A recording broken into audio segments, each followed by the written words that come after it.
Hey everyone, today we're going to talk about Midnight Girl, a game that you might not have heard about but one that I think you should consider checking out.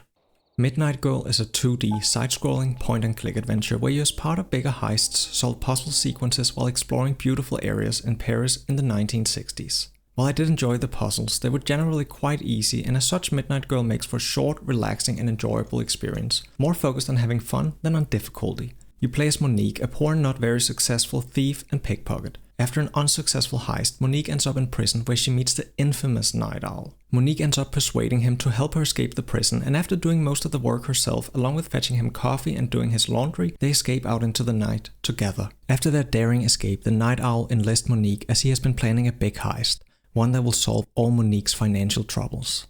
The animations of Midnight Girl are quite simple, and movement is somewhat clunky at times, as is often seen in the point-and-click genre.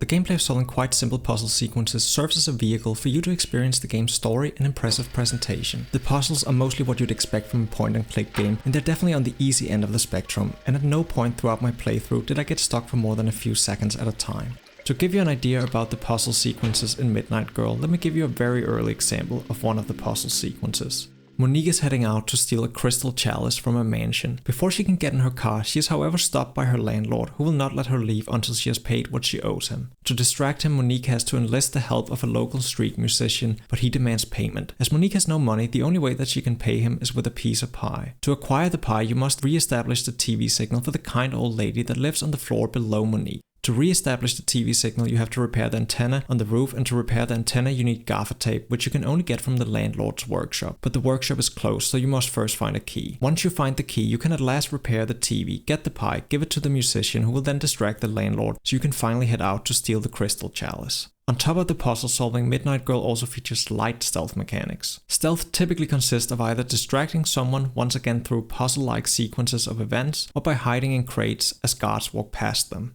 The stealth is very forgiving, which for someone who does not particularly enjoy stealth in video games was a bonus. If you get caught, the game will almost instantaneously start you over where you were just a few seconds ago. As such, getting caught offers no real penalty, and it contributes to the overall design philosophy of always allowing the player to progress through the game at a steady pace. Midnight Girl is developed and self-published by the small indie developer Italic. The game was released on Steam in October 2023 and is scheduled to release on iOS and Android on September 26th this year.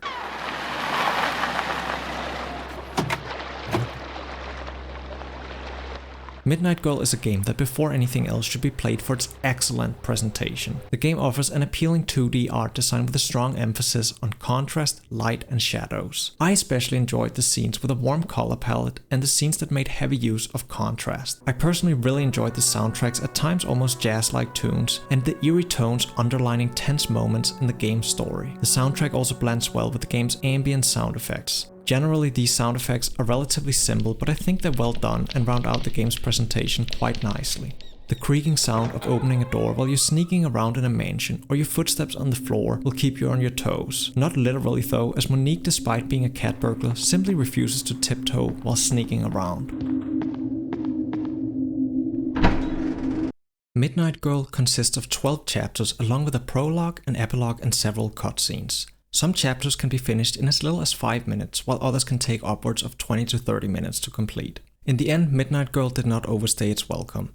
In fact, I would have really liked for the final acts of the game to be slightly longer with more complex puzzle solving. For reference, it ended up taking me about 3.5 hours to complete the entire game. For the most part, each chapter is centered around a new location and is completed by solving a puzzle sequence allowing you to progress to the next chapter. I enjoyed most of the chapters, but some certainly more than others, as a couple of chapters taking place in the Paris underground are significantly less impressive when it comes to the visual presentation than the rest of the chapters.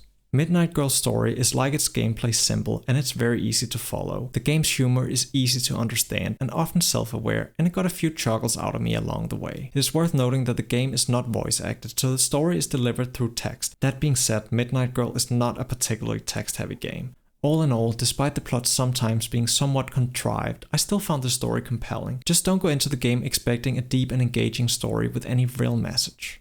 Okay, so what are my final thoughts on Midnight Girl? I have two issues that I'm gonna bring up here again. One is the story is pretty generic, pretty basic, and the ending is relatively lackluster. It's okay, but it's not gonna blow your mind, the story, and that is what it is. I also would have really liked for the puzzles to be more complex in the later acts of the game. I think it would have been great if the difficulty just increased slightly. It wouldn't have to be too difficult, but just slightly more difficult. That being said, I did quite enjoy the short runtime and the smooth progression curve of the game with not that much challenge. It was a nice game to just relax and breeze through. I thought the humor was funny. It was a little quirky, nothing too crazy, but it was interesting. It got some chuckles out of me, as I've said. So I think that was enjoyable. And then, as I've said, I think it's worth playing this game for the presentation alone. I think the presentation is excellent. If you're interested in Midnight Girl, you can check it out over on Steam. And there's also a demo available on Steam. So yeah, thank you so much for watching and have a very nice day.